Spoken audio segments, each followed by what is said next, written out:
ये कहानी शुरू होती है एक अधूरी बात से, ऐसी अधूरी जो सिर्फ कानों में नहीं गूंजती बल्कि दिल के अंदर कहीं अटक कर रातों की नींद छीन लेती है। जहाँ एक तरफ हंसी में छुपी शिकायत है और दूसरी तरफ तानों में लिपटी बेचैनी। जहाँ एक मामूली सी बातचीत अचानक 8 रातों के जागे हुए ख्वाबों का हिसाब बन जाती है। एक खूबसूरत हार की चमक के पीछे रिश्तों की वो चाह छुपी है जो शब्दों में कभी पूरी नहीं कही जाती।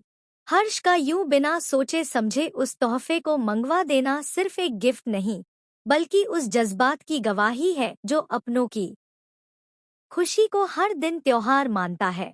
और वहीं दूसरी तरफ एक माँ की दुआ है जो बेटे की मुस्कान पर अपनी पूरी आस्था लुटा देती है। लेकिन दुआओं के साये में भी हर खुशी सुरक्षित नहीं रहती, क्योंकि कुछ नजरें सवाल बनकर दिल में उतर जाती हैं।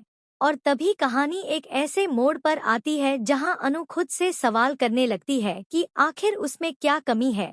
क्यों उसकी आंखों में वो प्यार दिखाई नहीं देता जिसका सपना उसने चुपचाप बुना था। क्यों उसका नाम होते हुए भी कोई और दिल के ज्यादा करीब है। ये सवाल सिर्फ शब्द नहीं रहते, ये उसकी सांसों को भारी कर देते हैं। दर्द यहाँ खामोश नहीं बल्कि चीखता है। और इसी टूटन के बीच अनु फैसला करती है कि अब वो संभल कर नहीं बल्कि खुलकर जिएगी। अब वो अपने जज्बातों से भागेगी नहीं बल्कि उन्हें सच मानेगी। और यहीं से एक फोन कॉल कहानी को और गहरा कर देता है। देर रात की वो आवाज जिसमें औपचारिकता से ज्यादा बेचैनी है। बॉस और एम्प्लॉय की दीवार के पीछे छुपा वो रिश्ता जो हंसी में भी डरता है और सवालों में भी पास आता है। सर की आवाज में थकान है और अनु के लहजे में शरारत के साथ उम्मीद।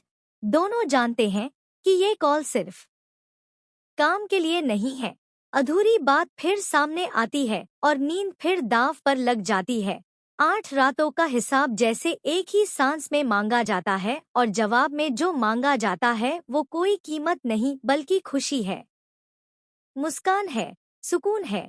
और जब अनु कहती है कि ये सब तभी मिलेगा जब दिल की बात कही जाएगी तो वहाँ आवाज में हल्की सी गर्माहट उतर आती है। लेकिन सच अभी भी टल जाता है, बात कल पर छोड़ दी जाती है। ऑफिस की चारदीवारी में जहाँ रिश्ते अक्सर अपने नाम बदल लेते हैं। फोन कट होता है मगर दिल की धड़कन तेज हो जाती है।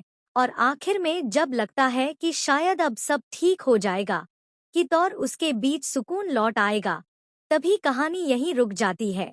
इस एहसास के साथ कि जो कहा नहीं गया वो अभी बाकी है, जो देखा नहीं गया वो सामने आने वाला है। और यही अधूरापन दर्शक को मजबूर करता है कि वो अगला कदम देखने के लिए, अगला सच सुनने के लिए इस ड्रामे की दुनिया में फिर लौटे। क्योंकि कुछ रिश्ते जवाब नहीं मांगते, वो इंतजार मांगते हैं।